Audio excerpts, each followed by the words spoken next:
പ്രപഞ്ചത്തിന്റെ ഘടനയും ഗതിയും നിയന്ത്രിക്കുന്ന അടിസ്ഥാന ബലമാണ് ഗുരുത്വാകർഷണ ബലം. മുകളിലേക്കെറിഞ്ഞ കല്ല് താഴേക്ക് വീഴുന്നു. കടൽ ജലത്തിന് വേലിയേറ്റമുണ്ടാകുന്നു. സൂര്യനെ ഗ്രഹങ്ങൾ ചുറ്റിക്കറങ്ങുന്നു. നക്ഷത്രാന്തര പൊടിപ്പടലങ്ങളിൽ നിന്ന് നക്ഷത്രങ്ങൾ പിറവിയെടുക്കുന്നു. തുടങ്ങി ഒട്ടനവധി പ്രകൃതി പ്രതിഭാസങ്ങൾക്ക് നിദാനമായ ബലമാണിത്. പ്രപഞ്ചത്തിന്റെ സ്ഥൂലഘടനയെ നിയന്ത്രിക്കുന്നത് ഈ ഗുരുത്വമാണെന്ന് സാരം. ഗുരുത്വാകർഷണ നിയമപ്രകാരം പ്രപഞ്ചത്തിലെ എല്ലാ വസ്തുക്കളും പരസ്പരം ആകർഷിക്കുന്നു. രണ്ടു വസ്തുക്കൾ തമ്മിലുള്ള ആകർഷണ ബലം അവയുടെ പിണ്ഡങ്ങളുടെ ഗുണനഫലത്തിന് നേരനുപാതത്തിലും അവ തമ്മിലുള്ള അകലത്തിന്റെ വർഗത്തിന്റെ വിപരീതാനുപാതത്തിലുമായിരിക്കും. ഇതാണ് ഗുരുത്വാകർഷണ സിദ്ധാന്തത്തിന്റെ കാതൽ. 1666 ന്യൂട്ടൺ ഗുരുത്വാകർഷണ സിദ്ധാന്തം പ്രസിദ്ധപ്പെടുത്തിയത്. ന്യൂട്ടന്റെ കാലശേഷം 1798 ഹെൻറി കാവൻഡിഷ് ഗുരുത്വാകർഷണ സിദ്ധാന്തത്തിന്റെ ഫോർമുല കണ്ടുപിടിച്ചത്. സൂര്യൻ ഭൂമിയിൽ ചെലുത്തുന്ന ഗുരുത്വാകർഷണ ബലമാണ് അതിനെ സൂര്യന് ചുറ്റും കറക്കുന്നത്. ചന്ദ്രൻ ഭൂമിയിൽ ചെലുത്തുന്ന ഗുരുത്വാകർഷണ ബലമാണ് വേലിയേറ്റങ്ങൾ സൃഷ്ടിക്കുന്നത്.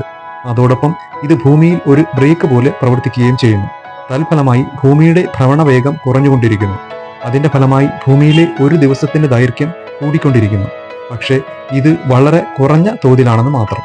ഏതാണ്ട് 50,000 വർഷം കൊണ്ട് 1 സെക്കൻഡ് എന്ന തോതിലാണ് ഭൂമിയിലെ ദിനത്തിന്റെ ദൈർഘ്യം കൂടുന്നത്. മറ്റൊരു കൗതുകം കൂടിയുണ്ട്. ചന്ദ്രൻ നമ്മുടെ നേരെ തലയ്ക്ക് മുകളിൽ വരുമ്പോൾ ചന്ദ്രന്റെ ഗുരുത്വാകർഷണം മൂലം നമ്മുടെ ഭാരത്തിലും നേരിയ കുറവ് വരുന്നുണ്ട്.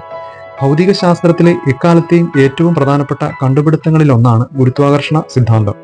ടെലിവിഷൻ, ഇന്റർനെറ്റ് എന്നിവ ഇല്ലാത്ത ഒരു ലോകത്തെക്കുറിച്ച് നമുക്കൊന്ന് ചിന്തിക്കാനാവുമോ? ഇവ സാധ്യമാക്കിയത് കൃത്രിമോപഗ്രഹങ്ങളാണ്. കൃത്രിമോപഗ്രഹങ്ങളുടെ വിക്ഷേപണം, അവയുടെ പഥവും വേഗതയും നിശ്ചയിക്കൽ, ബഹിരാകാശ ചാന്ദ്ര യാത്രകൾ, അന്യഗ്രഹ പരിവേഷണങ്ങൾ എന്നിവയെല്ലാം സാധ്യമായത് സർ ഐസക് ന്യൂട്ടൺ ഗുരുത്വാകർഷണ സിദ്ധാന്തം കണ്ടുപിടിച്ചതോടെയാണ്. ന്യൂട്ടന് പുറമെ കെപ്ലറും കോപ്പർനിക്കസും ഐൻസ്റ്റീനുമെല്ലാം ഗുരുത്വാകർഷണത്തെക്കുറിച്ച് ഗവേഷണം നടത്തിയവരാണ്. ഗുരുത്വാകർഷണ ബലത്തിന് ദ്രവ്യത്തെ മാത്രമല്ല പ്രകാശത്തെ കൂടി ആകർഷിക്കാൻ കഴിയുമെന്ന സിദ്ധാന്തം മുന്നോട്ട് വെച്ചത് ഐൻസ്റ്റീനാണ്.